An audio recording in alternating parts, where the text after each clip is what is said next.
Jump பண்ணி குளிச்சாலும் பாத்தீங்கன்னா ஒண்ணுமே ஆகாது. அவ்வளவு super zero gravity 3-in-1 magic chair. நீங்க நார்மலா ஒரு பிளாஸ்டிக் சேர்ல உட்டன் சேர்ல உட்காந்துருக்கீங்கன்னா அதே மாதிரி உட்காந்துக்கலாம். ரொம்ப நேரம் உட்காந்தீங்கன்னா கால் வலி வரும், முதுகு வலி வரும், ஒரு கம்ஃபர்டபுளா இருக்காது, நெஞ்சு உட்காரும். ஆனா இந்த சேர் பொறுத்தவரைக்கும் நீங்க சேர் மாதிரி அப்படியே உட்காந்துக்கலாம். இல்ல ஷோபால உட்கார மாதிரி வேணும் அப்படின்னு நினைச்சீங்கன்னா லைட்டா பின்னாடி சாஞ்சிக்கலாம், லாக் பண்ணிட்டீங்க அப்படின்னு வச்சுக்கலாம். ரொம்ப நேரம் டிவி பாக்குறது, ஒரு பேப்பர் படிக்கிறதுக்கு, இல்ல மொபைல் பாக்குறதுக்கு, சோ இதுக்கெல்லாம் பாத்தீங்கன்னா சூப்பரா இருக்கும் இந்த பொசிஷன் உங்களுக்கு. இது வந்து திரும்ப பாத்தீங்கன்னா லாக் ரிலீஸ் பண்ணிட்டு அப்படியே படுத்தீங்கன்னா அப்படியே பின்னாடி போய்க்கலாம். இது வந்து 130 டிகிரி ஜீரோ கிராவிட்டி. ஒரு 10 நிமிஷம் படுத்தீங்கன்னா போதும் நம்மள மறந்து நம்ம தூங்கிடுவோம். அந்த அளவுக்கு ரிலாக்ஸா இருக்கும், பிளட் சர்க்குலேஷன் நல்லாவே இருக்கும்.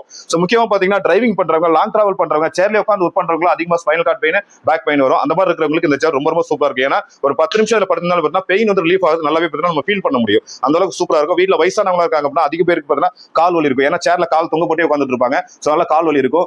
நார்மல் சேர் அப்படி நேரா உட்கார்ந்திருக்கனால பேக் பெயின் ஆகும். ஆனா இதுல வந்து எந்த பிரச்சனையும் இல்லாம சூப்பரா ரிலாக்ஸா வீட்டை போய் ரெஸ்ட் எடுக்கிறதுக்கு ஒரு சூப்பரான ஒரு சேர் பாத்தீங்கன்னா இந்த ஜீரோ கிராவிட்டி ரிலாக்ஸ் சேர். அதே மாதிரி மெட்டீரியல் எல்லாமே பாத்தீங்கன்னா ஹை குவாலிட்டி மெட்டீரியல் தான் உங்களுக்கு. சோ 130 கிலோ வரைக்கும் வெயிட் தாங்கக்கூடியது. ஏறி நின்று ஜம்ப் பண்ணி குளிச்சாலும் பாத்தீங்கன்னா ஒண்ணுமே ஆகாது. அவ்வளவு சூப்பரான ஸ்ட்ராங்கான ரோப்ல கொடுத்துருக்கும். யூஸ் பண்ணி முடிச்சிட்டு மத்த ப்ராடக்ட்னா இடத்த அடைக்கும். ஜஸ்ட் லாக் அப்படியே க்ளோஸ் பண்ணி எடுத்து நீங்க கார்ல வச்சு எடுத்து போறீங்கன்னா, வெளியில போறீங்க, டூர் போறீங்க, பிக்னிக் போறீங்க, எடுத்து போய்க்கலாம். வீட்லயும் மொட்டை மாடி, ஃபார்ம் ஹவுஸ், பால்கனில யூஸ் பண்ணிக்கலாம். கார்டன்ல ஸ்விமிங் பூல்லாம் இருக்குன்னா அங்க யூஸ் பண்ணது ரொம்ப ரொம்ப வசதியா இருக்கும். இதை பத்தி என்ன டீடைல்ஸ் வேணும் அப்படின்னா என்னோட வாட்ஸ்அப் நம்பருக்கு டிஸ்பிளே தெரியும்.